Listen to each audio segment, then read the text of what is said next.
Welcome to the Jimmy Office Hours podcast, where academics talk about academics. We'll travel from the depths of liberal arts to the forefront of practical application. Join us as we dive into critical discussions shaping the minds of tomorrow. All right, on today's episode of Jimmy Office Hours, we have myself, Jakob Barnard, Scot Loyd, and a guest joining us today, Shane Eade. Hello. So, Shane, if you want to introduce yourself real quick. Yeah, so I am a high school business teacher. I teach a little bit of business courses, some computer science courses, and some marketing courses. I also am the advisor for the high school DECA chapter, as well as the manager of the high school esports team. Awesome. Welcome, and thanks for joining us today. One of the reasons we asked you to be on today is one of those interesting ones that always comes up. Whether you see it on social media or Scott and I, we've got students in class. It always comes up because we can pick on the high school teachers. Why don't they teach the students this in high school? And it got to a little bit of a discussion, and Shane, I've had chats to you before. Reality versus perception. Somebody wrote it on the internet, so we know it must be true that these topics aren't covered. But really brings into a broad conversation with our show here. It's really liberal arts and how that education, you yourself are many years back as well. Jimmy alums, liberal arts is something you're familiar with. So maybe we could just start with the question of, does high school teach enough for students to be successful at a liberal arts institution? Wow, starting with the hardballs. Yes and no. I think to some degree, I think we've gotten to a place, and I'm maybe the wild card here, right? I happen to think that we spend a little too much time in high school on some of the core subjects and not enough time on some of the broader subjects. I think when I think liberal arts and a liberal arts degree in a school, I think somewhere where you're going to go to school and you want to have a really broad base education. Yes, you're going for a degree in something, right? But you're also spending some time maybe dabbling in the arts. You're maybe dabbling in communications. You're maybe dabbling in, or something along those lines. And those are the things that I remember from my college time at Jamestown College. Don't kick me off for saying that. But I remember taking a darkroom class from Sharon Cox. Great art teacher, great art professor, and that had absolutely nothing to do with my computer science degree. But it was a super fun class, and I enjoyed the heck out of it. I played football there, so I took some athletics courses and some theory of volleyball and theory of football and some of those things because they were cool and interesting. And I think that we spend so much time at the high school level trying to focus on how are they going to do on the SAT, how are they going to do on the ACT, how are they going to do on the state standardized tests, and we've got to have 4 years of English and math and science and all these things. But I also advise and I teach all these elective courses, and my enrollments are down because these kids don't have a lot of time to do those other things.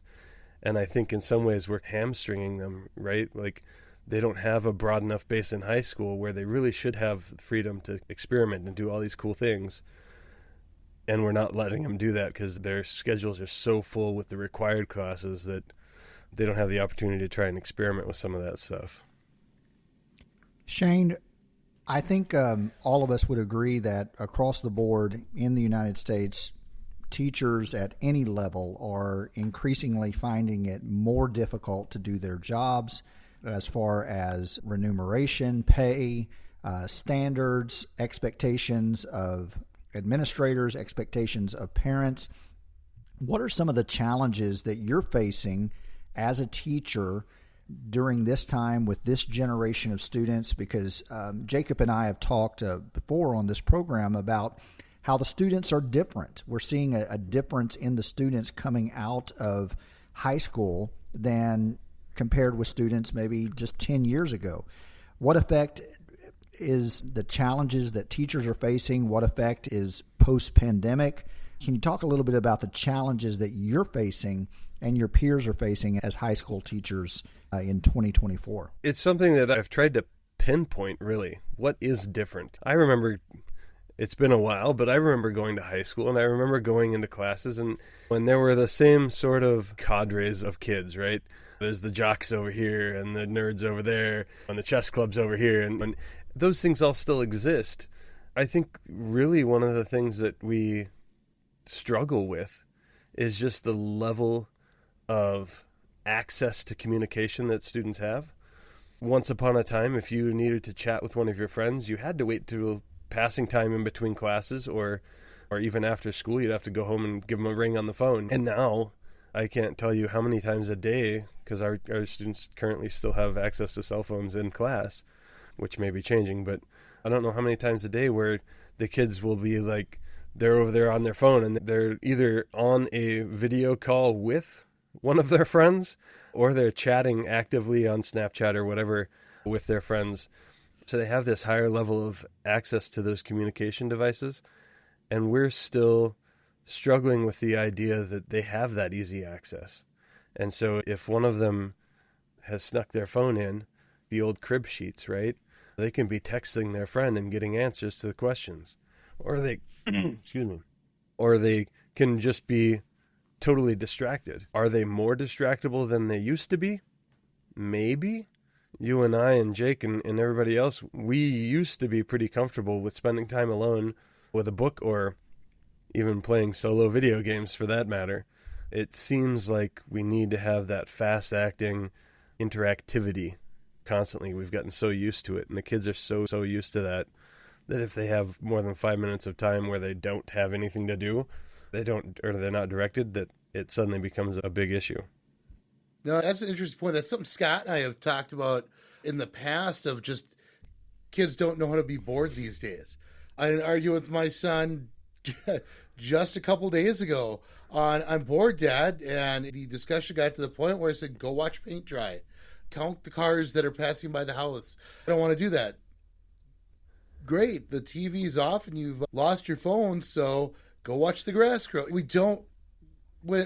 Prior to that instant, constant communication, which, yes, we're old enough to experience life like that, we had those coping mechanisms where that seems to be lost these days. But we also seem to be struggling to account or integrate. That's how it is these days. That might be one of those things that we're going back. Why aren't they learning these skills in high school? Is it that you don't know how to handle them any better than we do at the college level? This instant connectivity, this need, and students who think they know how to learn online because we're post-pandemic, we've all had to do online school, but that's more of a challenge than it seems. I don't know. That's going to all seem to roll together, though. Yeah, I think to some degree, yes, we all go to school to learn things, right? But they also have access to a world's level of knowledge. My son, who just graduated, 9 times out of 10, if there's something that he doesn't know how to do and he needs to know how to do it, he'll pull his phone out and he starts searching for it, or he'll YouTube it, or he'll Google it, and so those things are pretty readily accessible. And so I think there's some degree where the kids kind of discount what we do, because yeah, can you go out and learn just about anything online these days? You absolutely can.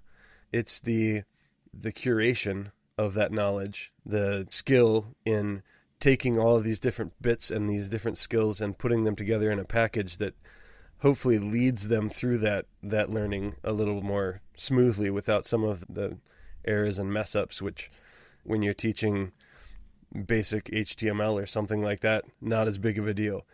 Teaching basic physics. In fact, my son and I just had this conversation because Apple just released their new products, was it yesterday or the day before?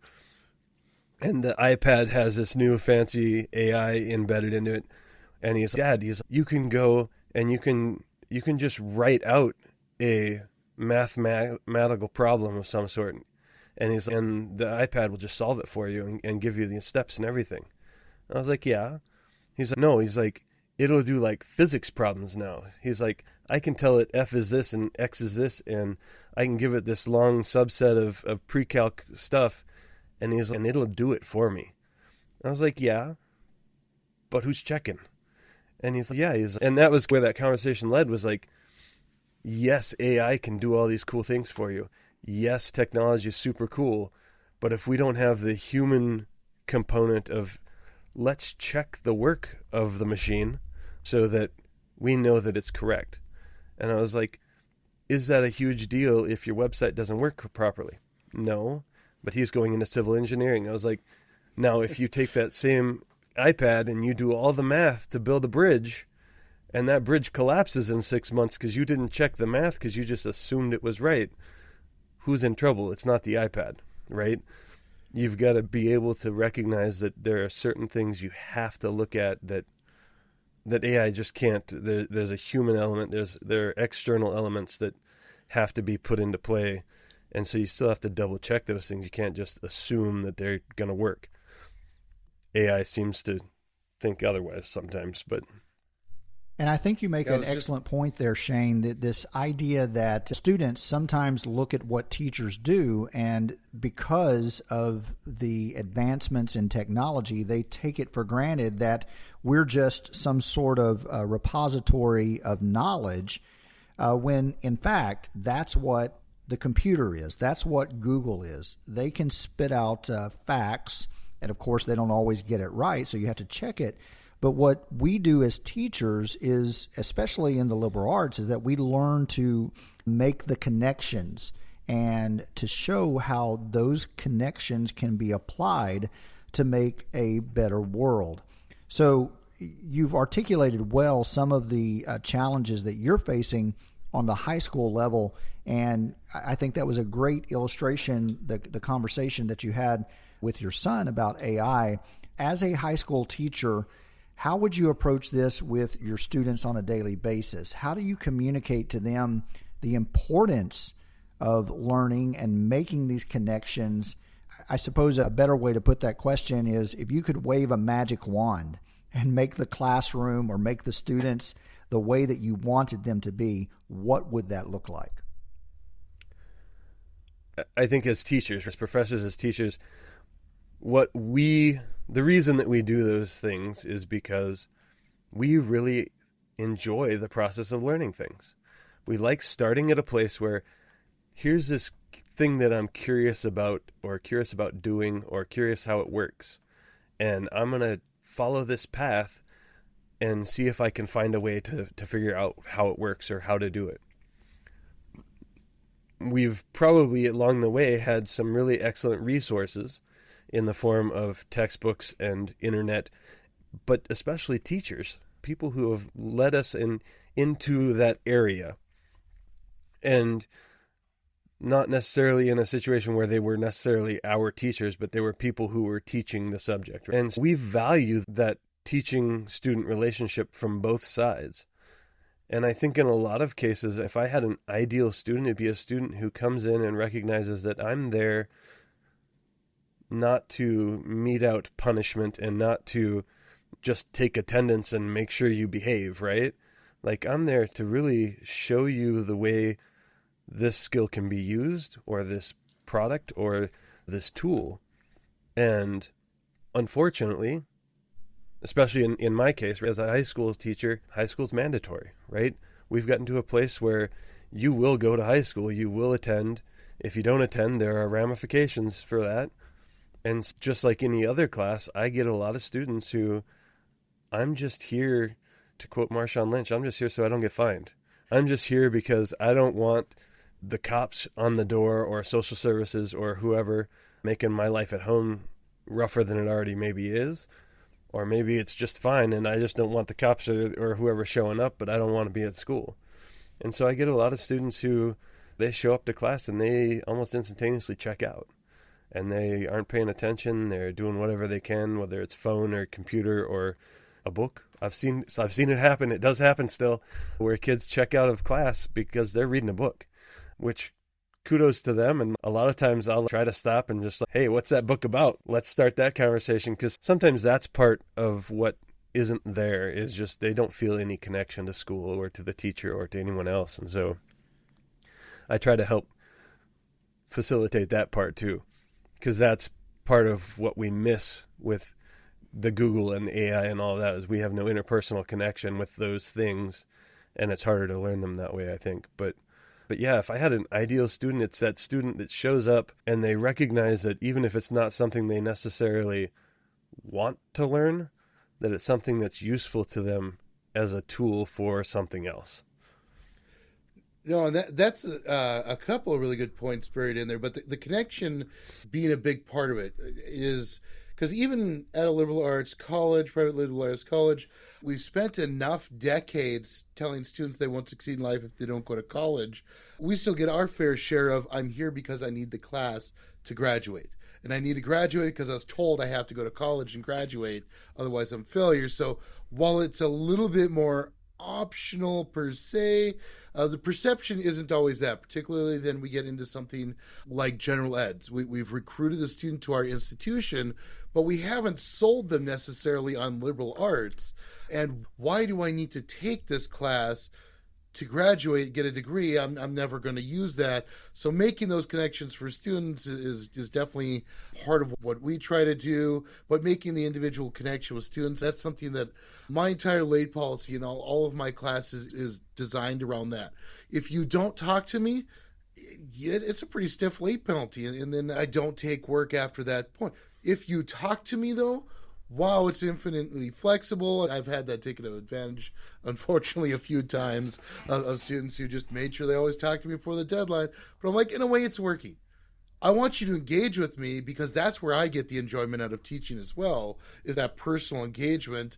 So intro class is one of my favorite ones I've taken over in the last year because I get so many weird questions in that class.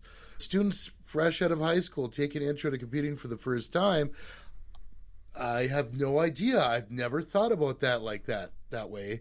I think we can probably all agree that when you stop us and make us think about something in a different way, we find that enjoyable. Like Shane said, that enjoying to learn is a real big part of the job description, I think. But the other point you had made that you've hit on a couple of times that might be a good one to pick on a little bit is the volume of material that we're requiring students to learn.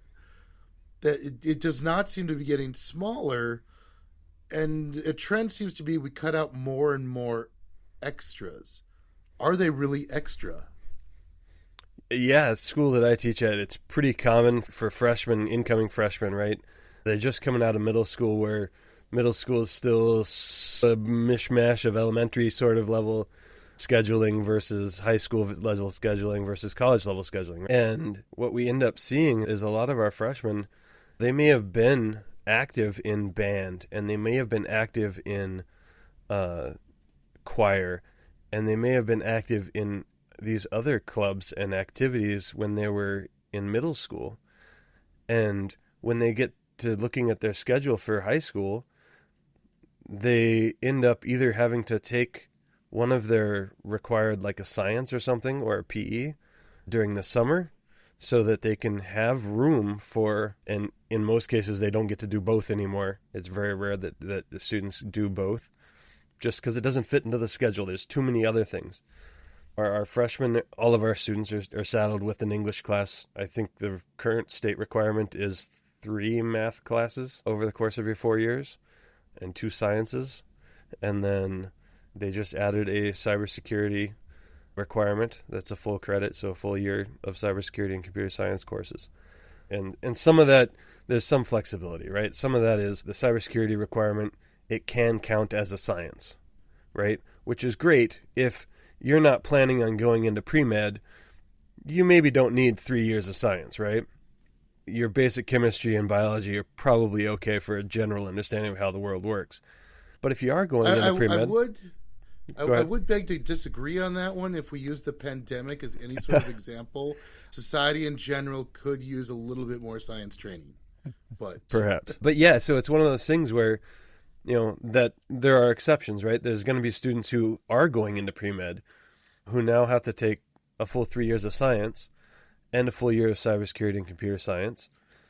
And we've had that conversation too, where, depending on how you define a year of computer science and cybersecurity, there's going to be a huge number of students who just don't get coding. And yes, there are ways to make it so that it's easier to get, but then there are those that are like, yeah, I want to be a vet. I don't really care if I can code a program, code a robot. And I think in some ways, yeah, we're overloading what we need or what we're requiring because we see a little gap somewhere, right? On Facebook and everywhere else all the time, they teach my kid how to do particle physics, but they don't teach them how to balance a checkbook. Yeah, that inspired this whole conversation. Yeah. And frankly, our school requires a half year, a 1 semester course on personal finance, either their junior or senior year before they graduated. It's a graduation requirement for our district. Here's what we find out.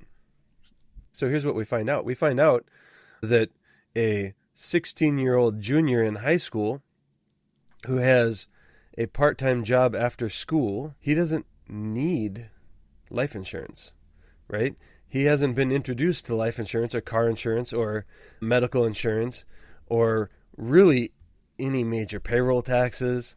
Retirement stuff is not something they're thinking about because they're getting a $200 check every 2 weeks, right? Like a lot of those things just aren't relevant. And so when things aren't relevant to us, they don't care. And so we can teach them, we do teach them, but today, a lot of that stuff just rolls over their head because it's not relevant. You can talk to me all day long about the proverbial price of fish in China, but I'm not buying fish in a Chinese market anytime soon, right? I'm much, much more concerned about maybe the price of fish at Pike's Place, right? Or the price of fish at the local grocery store.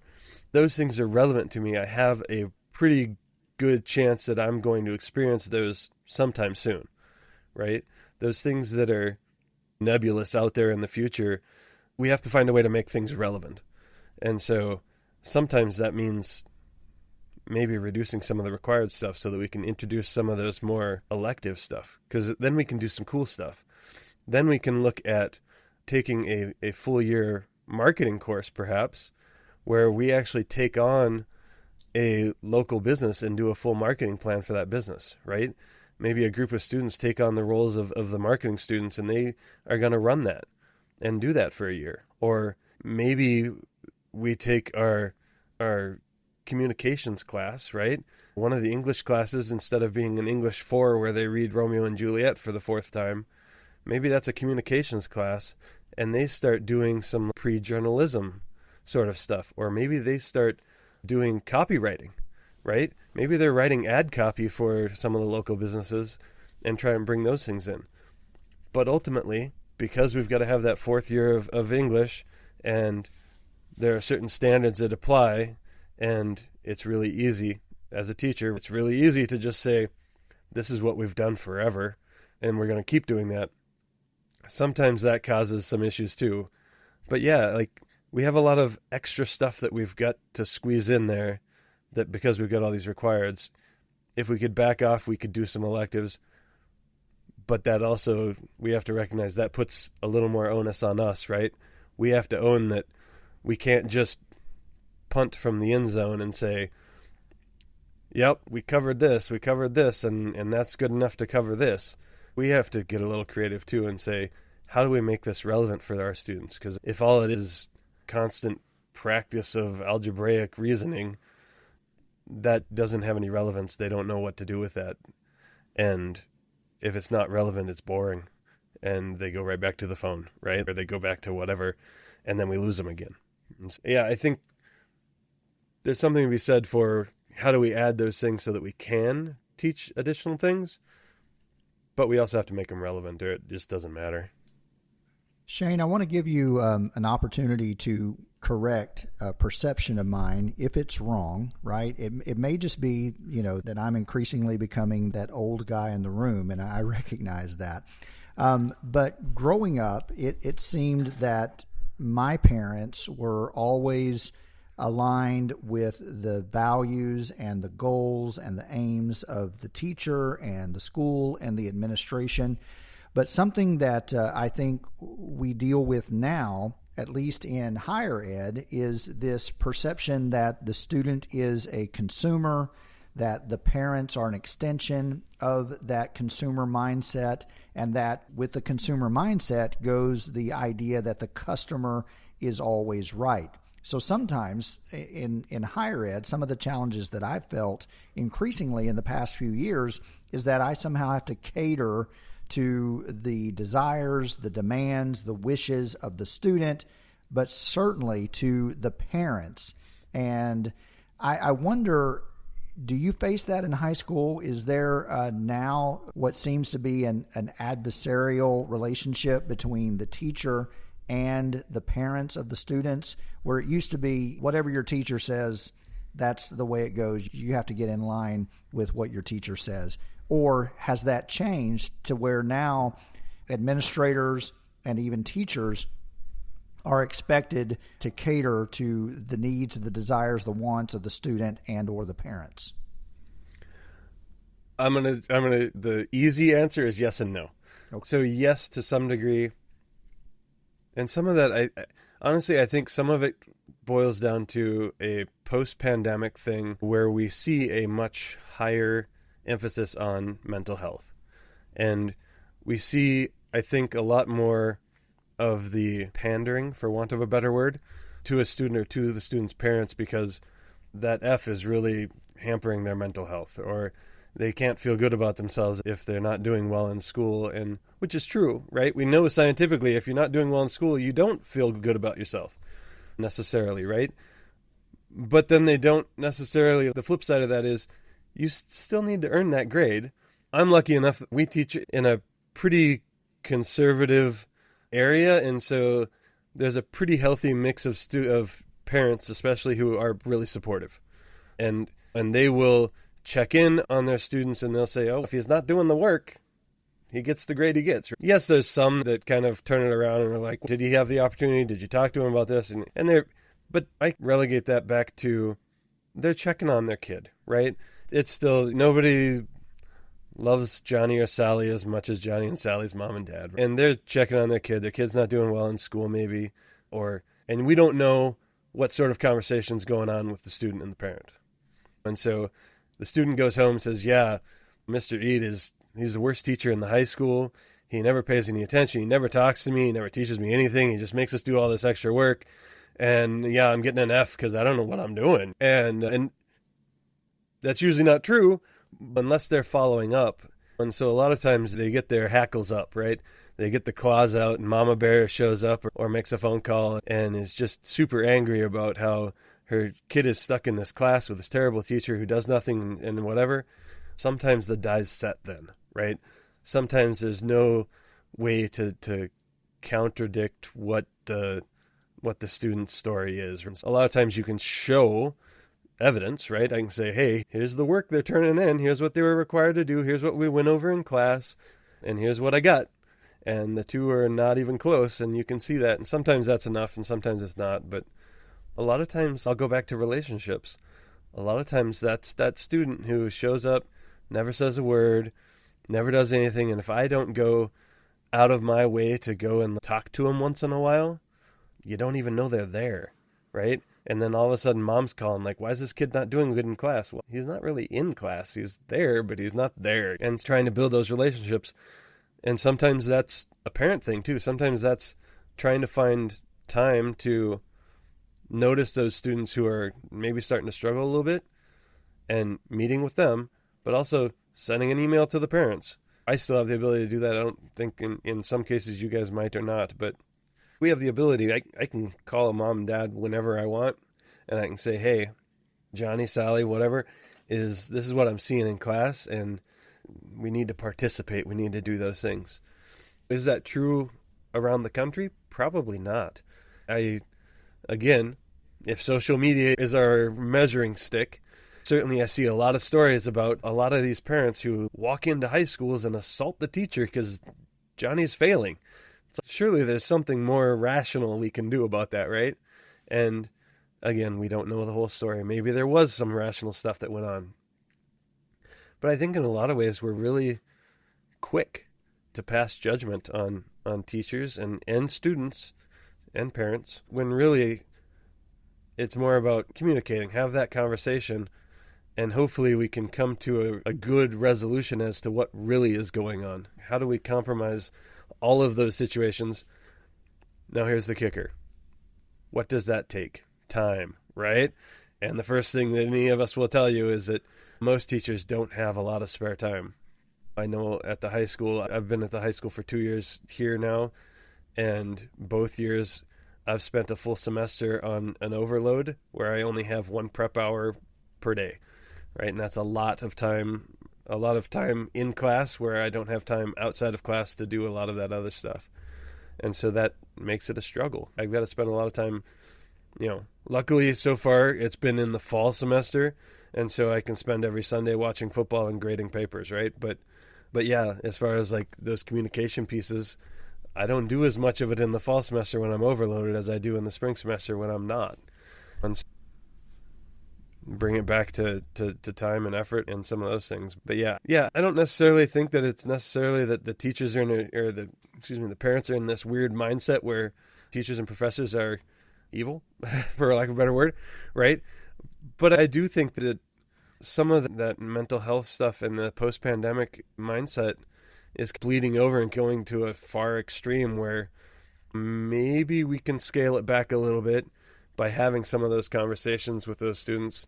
There's always going to be some that we just can't, I think, but... Let's see, we normally do a short break. We really got engrossed in this one, so we'll do a short break here. And when we're back, I think we'll expand upon that a little bit and compare a little bit the higher ed side of that consumerism mindset that Scott mentioned. So we'll be right back. All right, we are back to dig into that a little bit, though. Right before break, you'd said not as much of that adversarial sort of mindset. I know I would definitely agree with Scott, though. We see a little bit more of the consumerism mindset on the college level in higher ed. Simply, I've gotten the impression from the student in discussing their performance and work with the class, and this unfortunately happened on a couple of occasions, but the gist of what you could extract from what they're saying is, I paid for this class, I deserve a grade. And the accuracy of that is, yes, you deserve a grade, but you deserve the grade you earned. But it becomes a little bit of an adversarial discussion at times of, I paid for this class, I deserve the product, where our product is, are you meeting the outcomes of the class, is hopefully the product we're generating, because that's what we want. And so we do end up seeing that a bit from time to time, that whole, I'm here, I paid for it, I deserve the class, and that's not the point. So I'm going to flip it around on you. I know you're generally the one asking the questions, but do you think, because I see where it's coming from, right? Like, I pay $300 a credit. At the end of the class, I get the credit, right? I paid for that. But do you think that's structurally an issue, right? Like, you're saying, I want to give you not the credit, I want to give you the product, right? I want you to leave the class having a 70% or so or better knowledge of this particular skill set. And I wonder too if some of that's in the framing, right? If you're coming in and you're saying, you're going to pay me $900 for a 3-credit class, I'm going to teach you some stuff, hopefully, and if you do well enough at that, I'm going to give you those credits.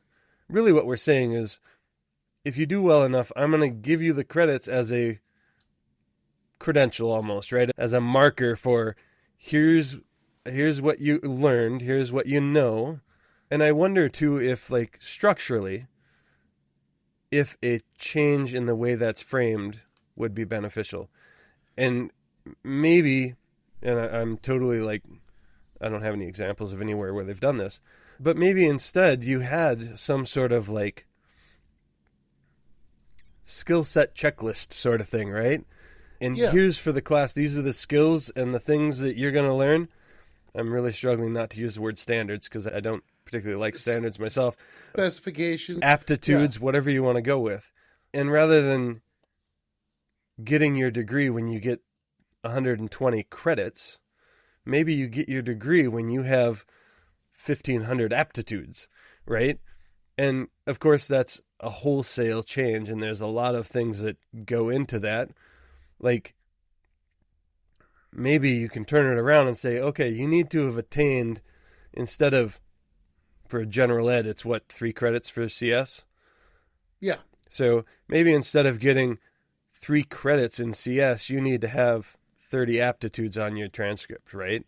Maybe instead of a art class of 3 credits or 1 credit or whatever it is, maybe instead of that, you need to have some sort of set of aptitudes for arts.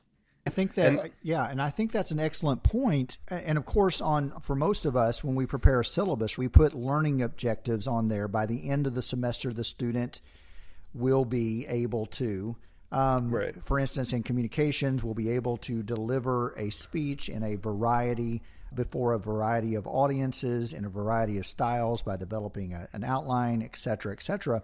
But I think your point goes to the larger philosophical question, and that is that most students in education have been conditioned that I am engaging in this education, or I am investing in this education to receive the diploma, because the diploma is a means to the end of getting a better job, a better life, more money, etc.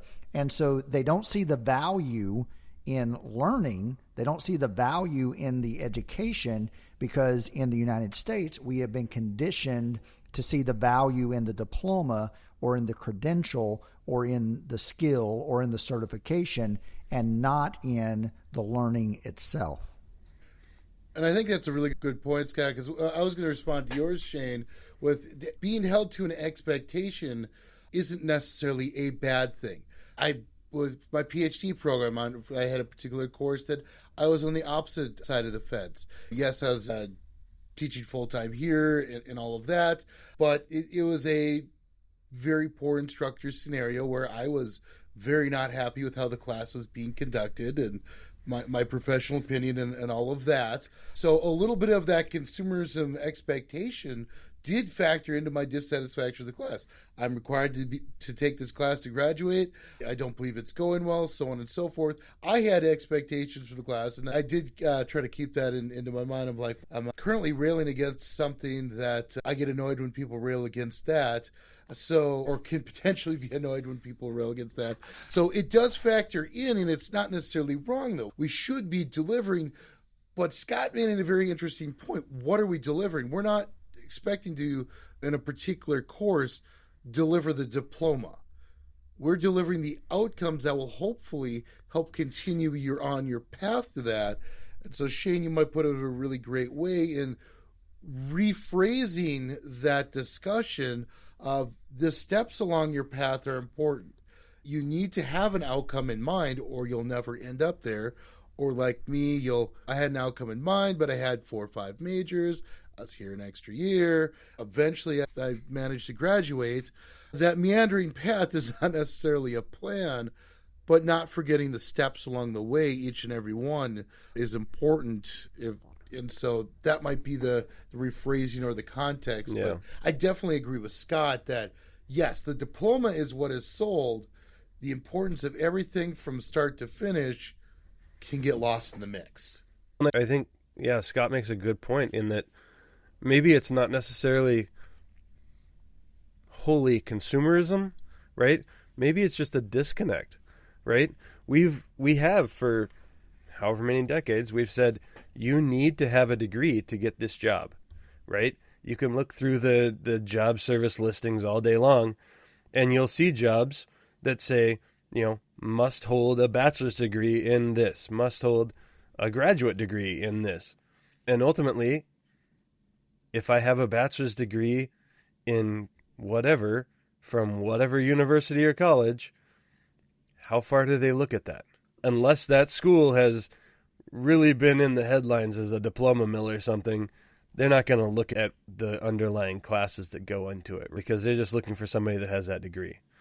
And so maybe there's partially a disconnect into what does it really mean? What does that degree represent? If you go and get a college degree or a university degree from the University of Jamestown, what does that really mean? Does that mean that you just showed up and took a bunch of classes and paid your money and got a degree? I'd like to think not. As an alumni, I'd like to think not. That wasn't my experience there anymore. And I know that just from conversations I've had with you and others, I know that's not the conversation or the experience that happens there. But are there colleges where that does happen? I'm pretty sure there are. And that disconnect happens because ultimately, if a student wants to, if their end goal is to get that degree, get that job, and do it the human way, which is the least amount of resistance, right? Or it's like electricity that way.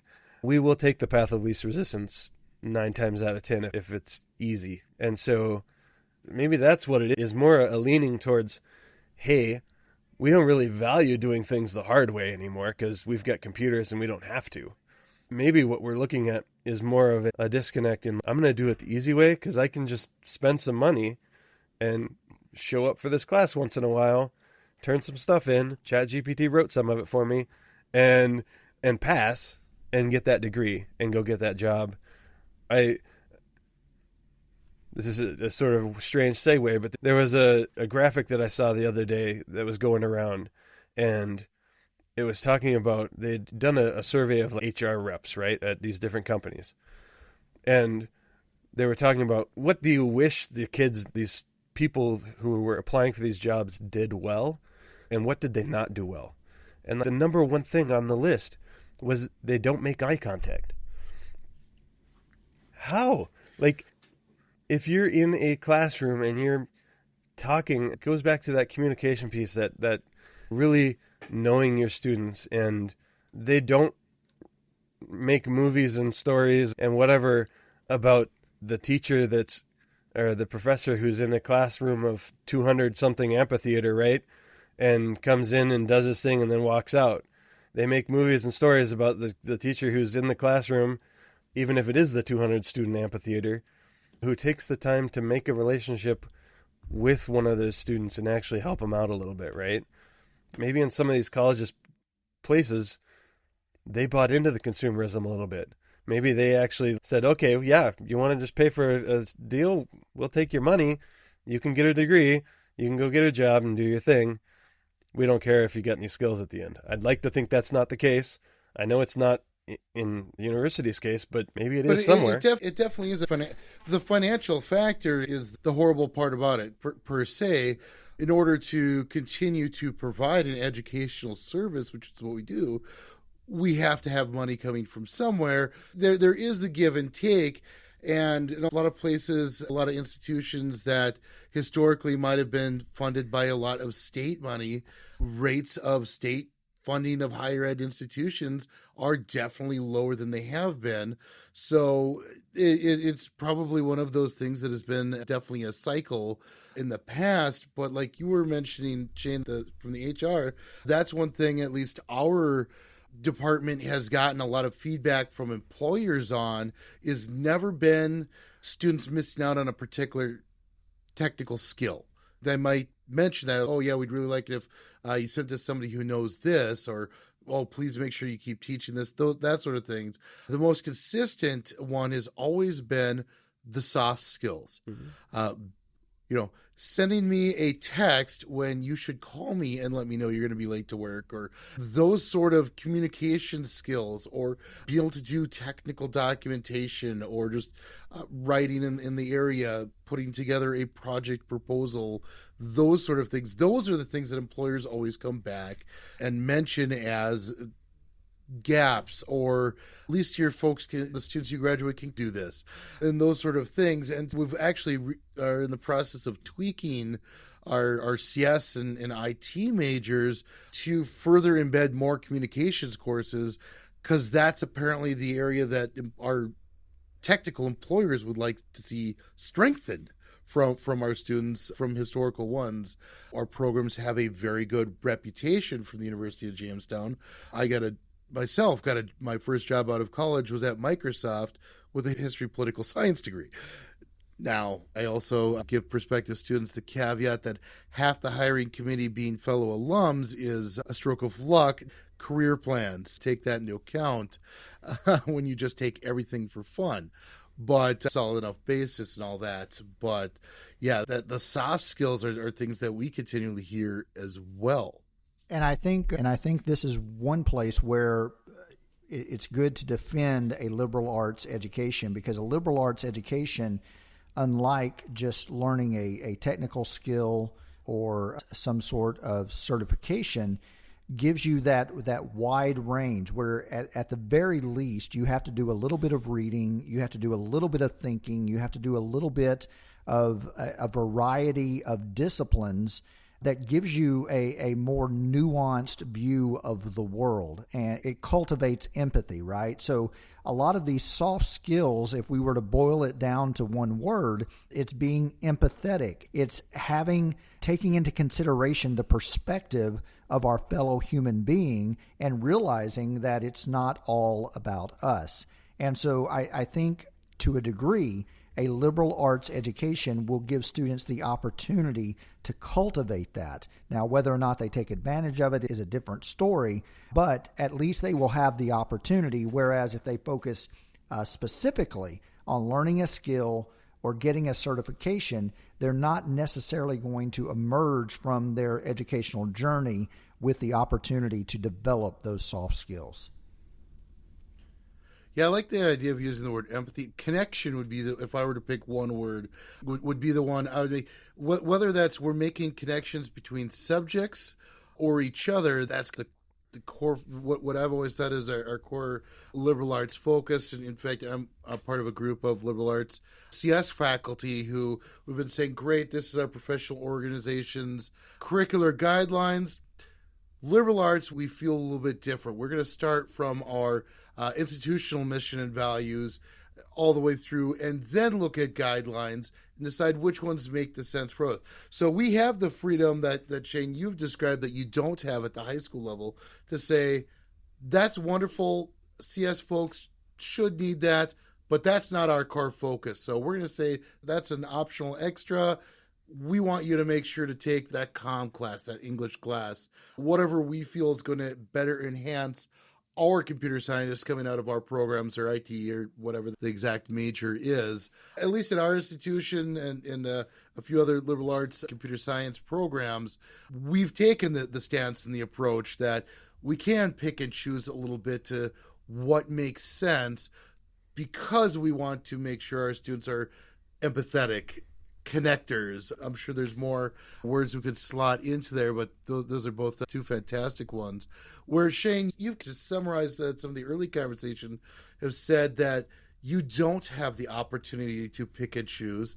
It's a legal requirement that thou shalt make sure you incorporate this in your program, which some of those extras, which would make them a high school student perhaps more prepared for anything else, you're limited in the time or scope that you can cover that. Is that kind of a good way of summarizing that? I think so. There's a certain level, because there is some flexibility, right? There is some ability to say, oh, we're going to take this class instead of this class. We have our English department. I like to pick on English because they are the 4-year required classes. And typically that looks like a lot of like old plays and things like that, and not a lot of real communication skills necessarily, but it's a lot of, can I read something and really give it some diagnoses? Sometimes I think we fall in the trap of, if your diagnosis doesn't exactly match the one I have for that, then you're wrong. But our department, actually, I'll toot their horn a little bit, right? They've got a novel writing class, right? So instead of senior English, they can take novel writing. And so they can take that, and they do a lot of creative writing and some of those things, right? Those are really good communication skills that lend to those soft writing skills. But it's still within a very rigid framework. And what I think I would like to see is that to open up a little bit, or to provide a little more flexibility, where I can say, I'm going to teach a class on robotics, for instance, which is maybe not a good example because I actually can teach a class on robotics, but I can teach a class on the ties between science fiction and robotics. and maybe co-teach that with one of the English teachers. We don't have to try. If we were to do that, we would have to find a course code that matched closely enough that we could code that so that they would get their credit for their high school diploma and actually graduate according to the state, right? What it would be nice to do is have flexibility and say, I'm teaching a class it's maybe a half a credit of English and a half a credit of computer science. We're going to co-teach it, and we just give it its own code, right? We just don't have that ability. That's a very good point, because that's something that I have the flexibility to do. As a department chair, I decide that class, you're going to try a new course. Great, we'll run it for one semester. Grad audit, I sign off on said that meets the objectives for our student learning outcomes, our program. We'll count that as an elective. I don't have to get that passed through. Now, if I want to make that class permanent, yes, I can get our faculty to pass, but that's as far as it goes. Even state higher education systems have to get tied in to bigger changes or things like that. But I'm just realizing we are about out of time. To wrap that up, it seems that we're not experiencing as big a differences in problems as the initial impression might be. It's not necessarily that you're trying to cover everything in high school, trying to summarize our conversation today. It's that you're covering so much and our connectivity has changed so much that it appears that we're wildly different, even if we're not, because we're seeing the same things in higher ed as well. Yeah, and I think there are some, like we just alluded to, there's some structural differences in how we're governed. And so at the state level and the high school level, we have some very rigid, this is what you gotta do. Whereas at a post-secondary, your institution still has some, this is what we gotta have to graduate and get this degree. But it's a little more flexible, right? And accreditation is you're meeting these certain things, not necessarily your particular content. Exactly. And so I think there's still some gaps there that we can try and close and try and minimize the adjustment for students who go from having almost no opportunity for any sort of selective process to then they jump into a college level and they're like, oh, look at all the options, which I think is part of it too. Like having just enrolled one in school, like he's got all kinds of options and may or may not have chose all of them. So we need to, it's the opposite. Yeah, you have all these options, but now you get the ability, you have that opportunity to narrow things down. And yeah, the freedom of choice or too many options, that's probably a whole separate discussion we could have sometime, because we're actually working on making some program changes due to there being too many options and students just not taking advantage of that, and that's actually becoming a complication versus a helpful tool. I just want to say thank you, Shane, for joining us today. We'll wrap things up to try to keep us at the hour time frame, but we'll definitely talk soon. Thank you for your time today. Thank you for having me. If you enjoyed this episode of the Jimmy Office Hour podcast, please do us a favor and be sure to like, share, subscribe, and rate our program. Let us know what you think and what you might like to hear about in the future, along with sharing the show to a colleague, prospective student, or somebody who might be interested in a liberal arts education. And thank you all for listening. Until next time, this has been the Jimmy Office Hour podcast.